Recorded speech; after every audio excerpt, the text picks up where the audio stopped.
Welcome friends, I am Dr VK Chauhan, homeopathic physician. Revise with me a small overview of trichotillomania, and this is best suited to the students who are undergoing their internship and attachment. They are attached to the wards and OPD. Same time, the students who are undertaking their PG courses in psychiatry will find it more suitable. This condition is given in ICD-10, International Classification of Diseases 10th version, at F63.3. To start with, trichotillomania is a word which has got three components. Trich means hair, tillo means breaking, mania means madness or frenzy. It is a kind of mental disorder which is dealt in psychiatry.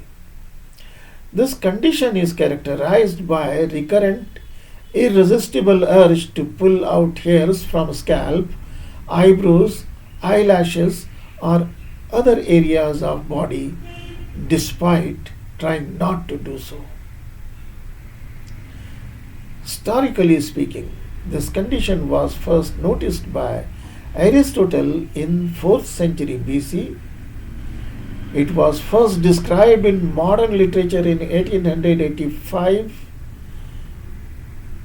The term trichotillomania was coined by Francois Henri Hellopieu, who was a French dermatologist in 1889, and almost after 100 years, condition was recognized in Diagnostics and Statistical Manual version 3R in 1987. Etiological considerations. The age, the very common age to have the onset is in children's. Sex, it is very commonly seen in females. Child factors include mental retardation, emotional dissatisfaction or disturbances, lack of family communication or coherence. The family factors include parental disharmony, overprotective parents, or critical parents. Epidemiologically speaking, the prevalence of this condition is about 0.4 to 0.6% according to a US-based study. Mean age of onset is 9 years to 13 years, and the peak age is 12 to 13, the pubertal age group.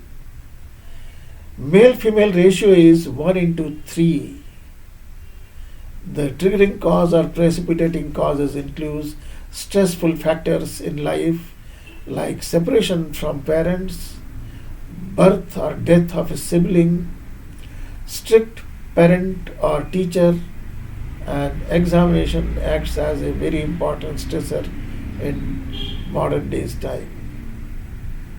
Comorbidity. This condition, whenever is present, having other associated conditions like, say for example, anxiety disorder, obsessive compulsive disorder, post-traumatic stress disorder, body dysmorphic disorder, nail biting or onychophasia or thumb sucking, and eating disorders. The psychopathology is the parent-child conflict is very important. Children with their hair pulling may have aggressive mothers, and child reacts to parents in resentment and disgust. Depression. Many children have depressive episode before the actual hair pulling episodes, and this is the expression of tearing one's hair, which represents despair and grief. Psychopathology from Freudian perspective is regression, which is a defense mechanism. And as we know that hair represents symbolically beauty, attractiveness, and virility. So sexual conflict can be displaced into the hairs, and the child develops this kind of a phenomena. Clinical features: the condition having onset which is insidious. Initially, child plucks hair of fur toys or pet animals or other siblings, and later on plucks hair of their own.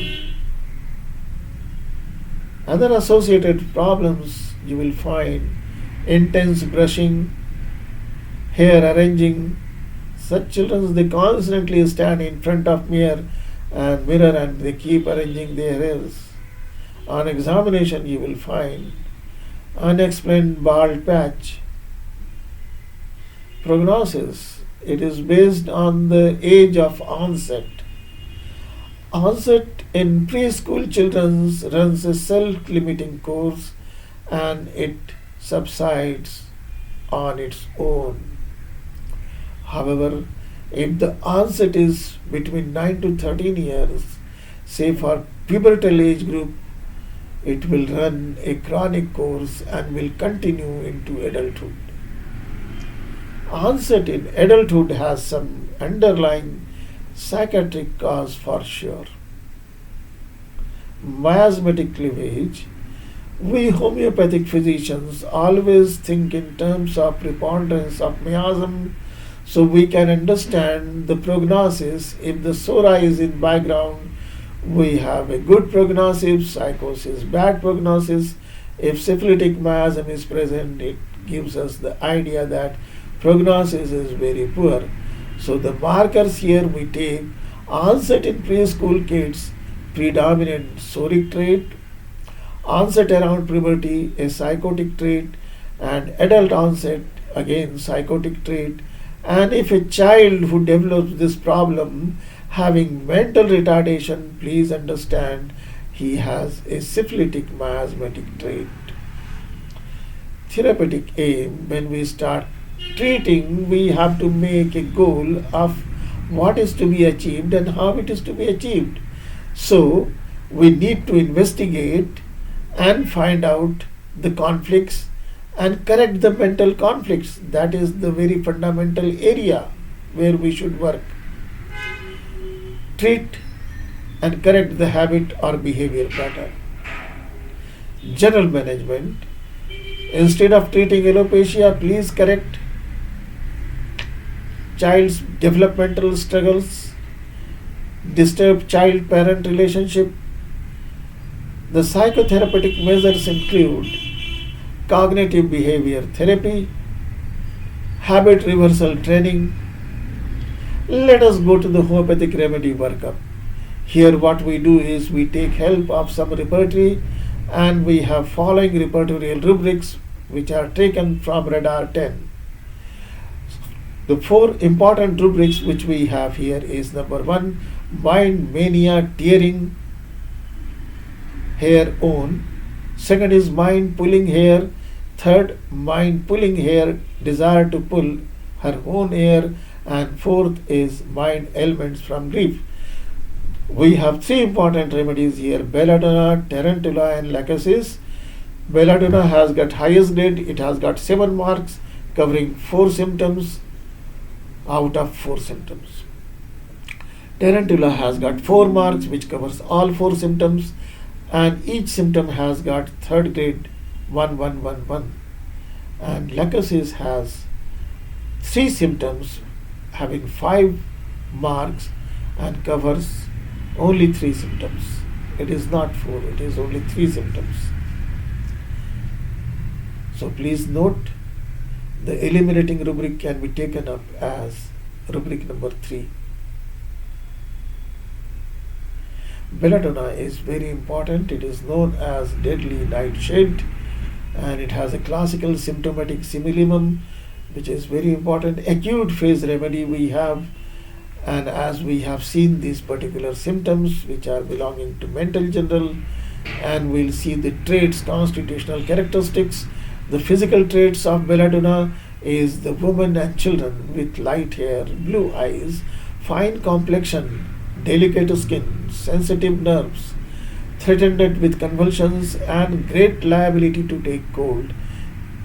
Mentally, we have intellectual people, great excitement, destructive persons who are lively and entertaining when well, but violent and often delirious when sick. Belladonna has fear of dogs and they dream frightful dreams of quarrels, fire, robbers, and assassins. So let us go to the second medicine which we have got. Tarantula hispania, it is a Spanish fighter and it is a classical constitutional and acute phase similimum. So we have only 4 symptoms, covers 4 symptoms entirely, but in the third grade. The constitutional characteristics, physical trait include the very energetic patient, best suited to female. Mental traits include patients who are relieved by music and dancing, impulsive children, foxy, destructive, highly nervous and sensitive persons. They are averse to company but want somebody one must be present around. They are irritable through things, extremely excitable, anxious, depression of spirits, extremely restless, pulls hair, strikes her head, violent anger, selfish, hateful, cunning. They desire spices, cold drinks, raw food, sand and salt, and aversion to meat. Let us go to the third medicine which we have. Lachesis motus is a bushmaster or surukuku. It has got 5 grades, 3 symptoms out of 4. And fourth symptom, elements from grief, has got 3 numbers in terms of value of drug. So let us go for the constitutional traits. We have physical traits, predominantly a female remedy, who have been changed both mentally and physically by their illness. The mental traits include they are melancholic, having melancholic temperament, low spirited, unhappy, distressed, anxious, sad, generally worse in the morning on waking, loquacious, suspicious and jealous, fears snake, dreams of snake. Predisposing causes include feeling of guilt.